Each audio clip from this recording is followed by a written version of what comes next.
আসসালামু আলাইকুম। আসসালামু আলাইকুম ভাইয়া। আচ্ছা, ওয়ালাইকুম আসসালাম। ভালো আছেন? শোনা না গেলে আমাকে জানায়েন একটু।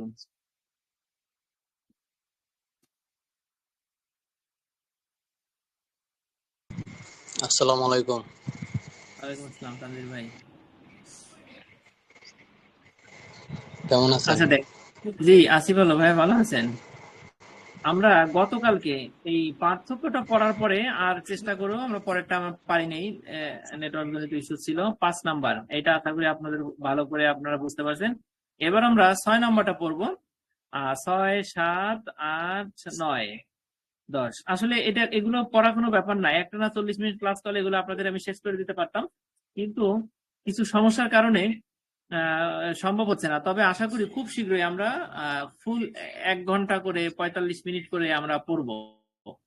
ঠিক আছে, আমি আপনাদেরকে পরিকল্পনার কথা জানাই রাখলাম, রুটিনে একটু পরিবর্তন নিয়ে এসে এইভাবে আমরা পড়বো। তো যেটা 1 ঘন্টায় পড়াবো সেই জিনিসগুলি আপনি পুরো ফুল সপ্তাহ ধরে পড়লেও আপনার মোটামুটি প্রস্তুতি সুষমভাবে হবে। ঠিক আছে, দেখেন। আচ্ছা, আর একটা জিনিস, আপনারা মূল বইয়ের সাথে মিল রেখে যে কোনো নোট তৈরি করে অথবা নোট গাইড কিছু একটা কিনে বা মূল বই থেকে ছোট করে শর্ট করে প্রস্তুতি নিবেন। ঠিক আছে, অনেকেই আছে যে এআই বা চ্যাট জিপিটি দিয়ে হুট করে একটা উত্তর বের করে ওটা লেখে, ওটা কিন্তু অনেক ধরনের ভুল থেকে যায়, অসঙ্গতি থেকে যায়। ঠিক আছে, আর আমাদের যেহেতু ওপেনের বই আছে, আমরা বইটাকে কিভাবে, বইয়ের লেখাটাকে কিভাবে মডিফাই করা যায়, ছোট করা যায়, সবসময় সেই চিন্তায় রাখবো আর কি। ঠিক আছে, সেটাই ভালো প্রিপারেশন হবে। আর বইয়ের লেখা বাদ দিয়ে আপনি নিজের মতন করে একটা প্রযুক্তির সহযোগিতা নিয়ে বা গুগল সার্চ করে আপনি একটা উত্তর বানাই লিখে দিলেন, এটা কিন্তু ঠিক না। আমরা তাদের সহযোগিতা নিতে পারি, কিন্তু নোট বলতে আমাদের যে বই দিছে ওপেন থেকে সেই বই ফলো করা বা সেটা থেকে নোট করা, এটা হলো মানে সঠিক নিয়ম। তো সেই নিয়মটা অনেকেই ফলো করে না, অনেকে অনেক ভাবে চিন্তা ভাবনা করে। ঠিক আছে, এগুলো ঠিক না। যাই হোক, যারা ভিডিও গুলো ভাইয়া দেখেন, সরাসরি থাকেন, আমি সবাইকে বলবো যে ভাইয়া শুধুমাত্র আমাদের আমি তো খালি আমি তো আপনার লেখাটা আমি ফলো করি। হ্যাঁ হ্যাঁ সেটাই, আমাদের ওপেন স্টাডি গ্রুপের মাধ্যমে কিন্তু অনেকে, অনেক ভাই বোন বই শেষ করছেন, কোর্স শেষ করছেন। হ্যাঁ, আপনার অ্যাকাউন্টিং, ফাইন্যান্স, তারপরে রিসার্চ, বিজনেস রিসার্চ, যেটা এমআইএস, ম্যানেজমেন্ট ইনফরমেশন সিস্টেম। ঠিক আছে, এরপরে আরো যে সকল সাবজেক্ট গুলো আছে, শুধু এই মৌলিক বিষয়গুলো না, মানব সম্পদ না, এগুলো তো আপনারা জানেন পারেন। এগুলো বাদে সেকেন্ড থার্ডে যে বইগুলো আছে, সাবজেক্ট গুলো আছে, পড়াশোনা আছে, সেটা কিন্তু অনেক ভাই বোন সিনিয়র, এগুলো কিন্তু তারা অনেকে হয়তো বুঝতে পারেন না।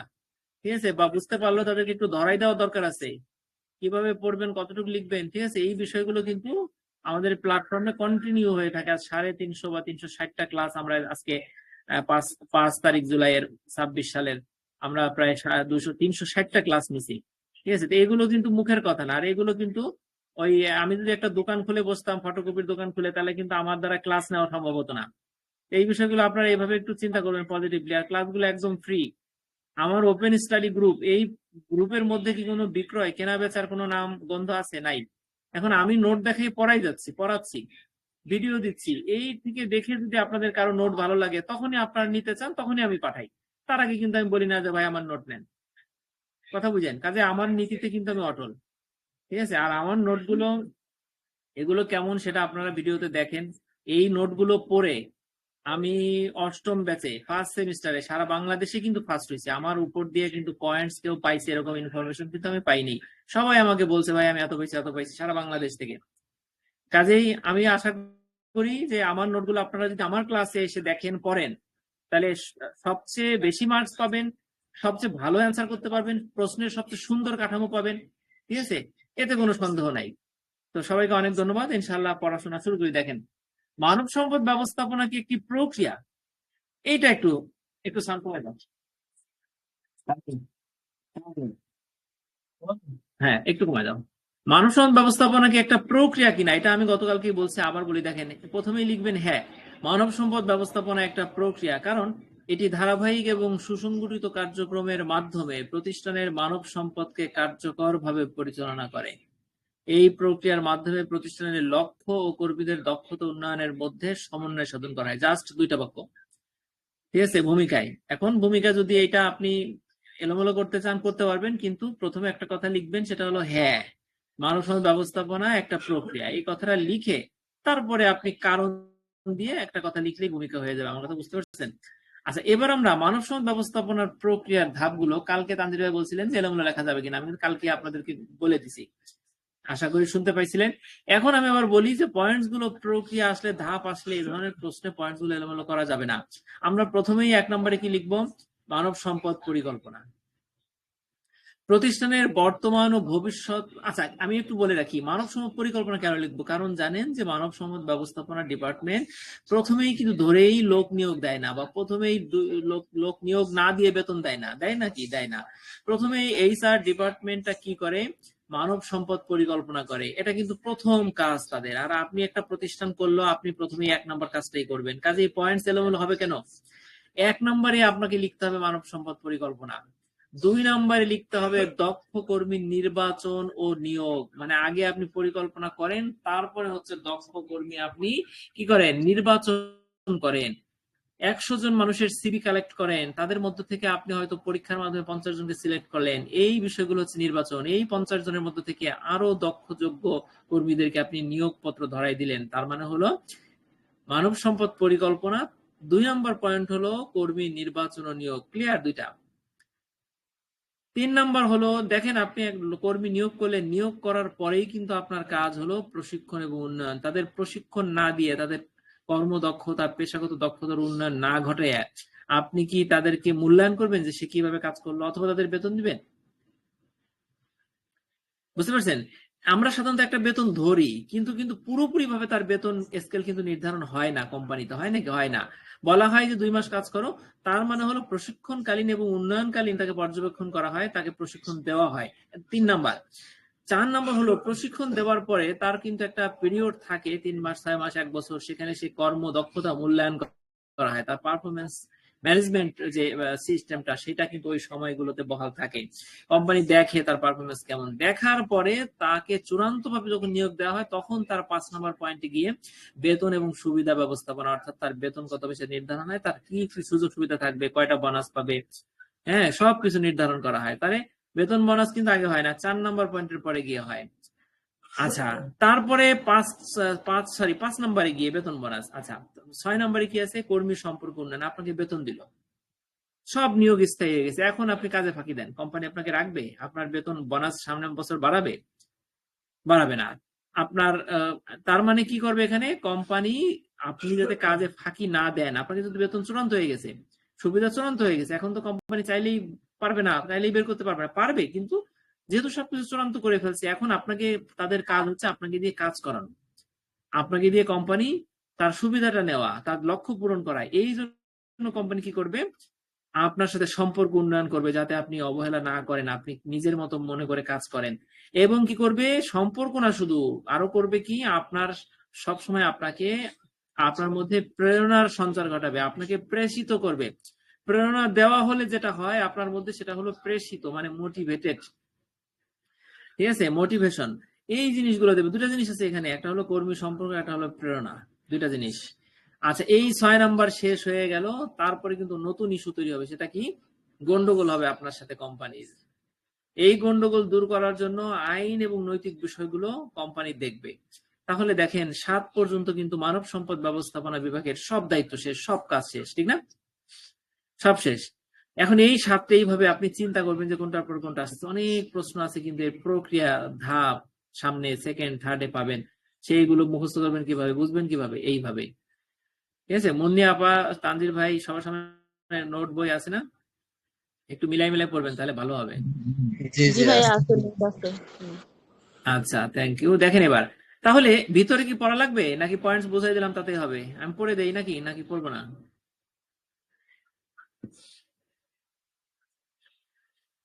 আচ্ছা, পয়েন্টস ভিতরে পড়ি। দেখেন, পয়েন্টস বুঝলেই লেখা যায়, বানায়, তারপর পড়ি।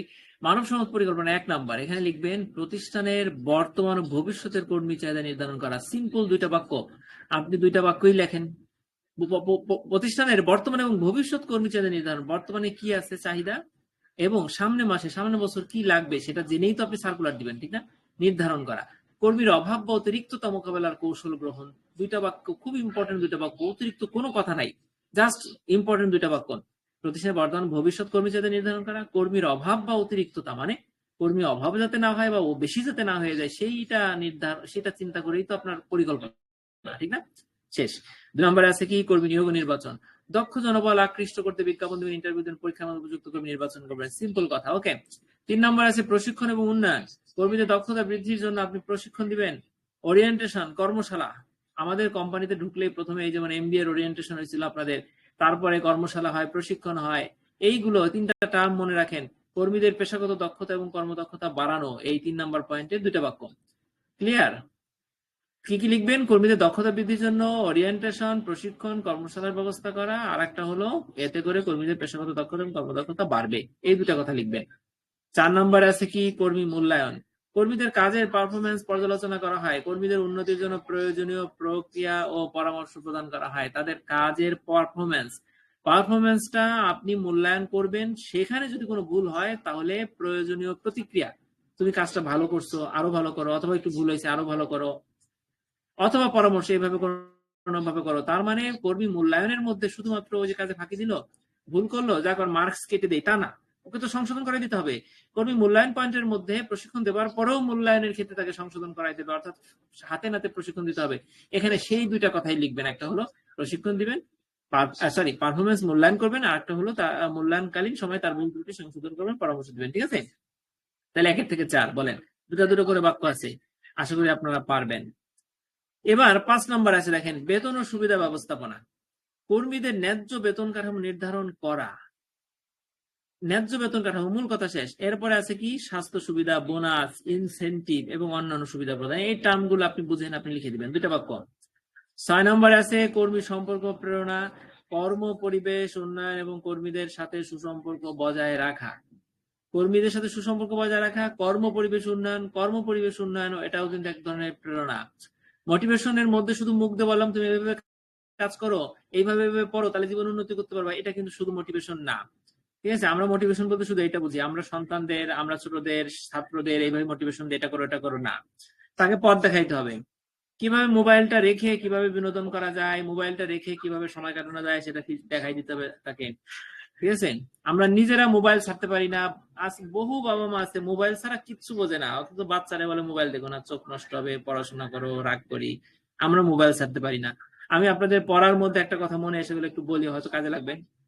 আমি কিন্তু মোবাইল ফোন আগামী বোধহয় আগস্টের 1 তারিখ 2 তারিখ থেকে একেবারে অ্যান্ড্রয়েড ফোন চিরদিনের জন্য ছেড়ে দিচ্ছি।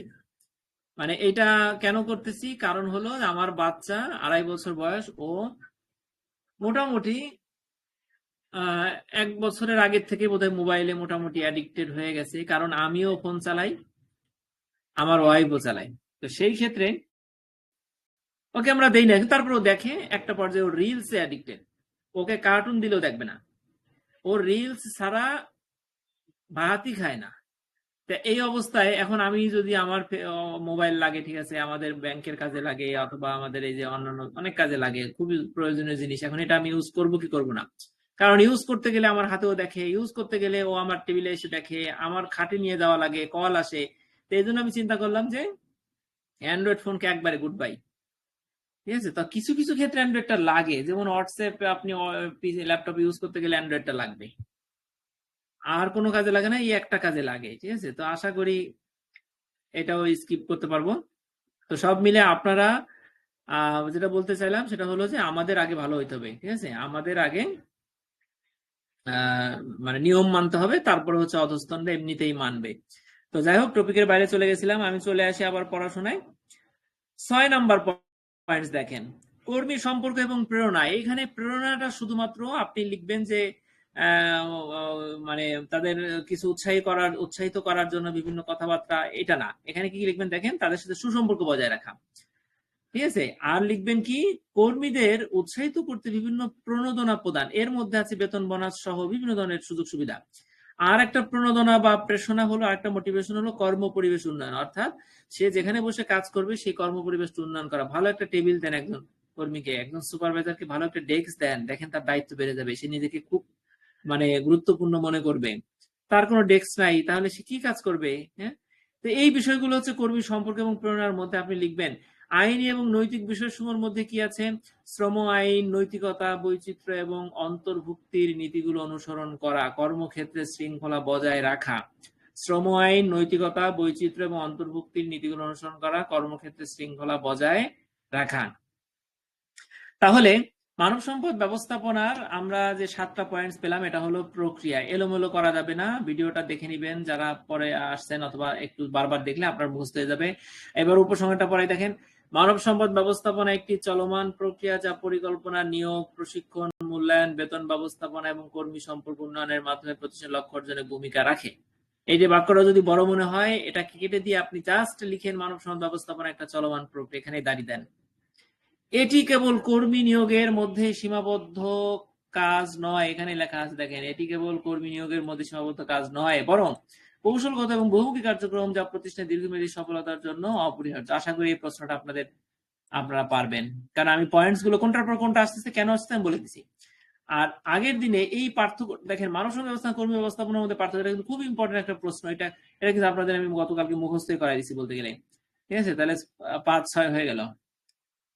আচ্ছা, এখন 7 নাম্বার প্রশ্ন আসে, আমরা 7 নাম্বারটা পড়বো, কিন্তু দুঃখের বিষয়, আপনারা কষ্ট নেবেন না। সেটা হলো, আমার একটু শারীরিক অসুস্থতা আছে, আমি বলছিলাম, ঠিক আছে? এই জন্য আমি একটু ধীরে ধীরে চাচ্ছি, টাইমটা ধীরে ধীরে বাড়াতে, ঠিক আছে? আমি আজকে রেখে দিব, ইনশাল্লাহ ধীরে ধীরে বাড়াইয়া আগামী মাসের মধ্যে আমরা এমন একটা রুটিনে আসতে চাই যে আপনাদেরকে নিয়ে প্রতিদিন বসতে চাই না, রুটিনটা একটু চেঞ্জ করে 1 ঘন্টার একটা ক্লাস দিয়ে দেবো, এবং অনেক পড়াশোনা করব, অনেক কিছু আপনি শিখবেন, ভালো একটা ভিডিও থাকবে, ঠিক আছে? অথবা আপনারা যদি কোনো মতামত পরামর্শ দেন, তাহলে সেই অনুযায়ী সেইভাবে আমরা নতুন করে আবার রুটিনটাকে একটু আপডেট করবো, ঠিক আছে? কারণ দীর্ঘদিন রুটিনটা এক রুটিনে আমরা চললাম প্রায় 2-3 মাস, ঠিক আছে? এটাই তো আপাতত যে এই যে এই মাসের জন্য যে অস্থায়ী রুটিন দিছি, সেটা ফলো করেন আপনারা। শনি, সোম, বুধ 3 দিন। তো শুধুমাত্র শনিবারে ফার্স্ট সেমিস্টারের ক্লাস হবে, তবে যদি সময় থাকে, সুযোগ থাকে, আমরা যে কোনো মুহূর্তে যে কোনো সময় নিতে পারি, ঠিক আছে? নিব, আপনাদেরকে নিয়ে বসবো, আপনারা থাকবেন। আচ্ছা, আর একটা দিন যে ক্লাসটা নিব আগামী, যে কোনো সময় যে ক্লাসটা নিলে একবারে 7 থেকে 10 পর্যন্ত একটানা 40 মিনিট ক্লাস করে এই 3টা প্রশ্ন শেষ করে দিব, ঠিক আছে? তো সবাই অনেক ধন্যবাদ, ভালো থাকেন। আসসালামু আলাইকুম।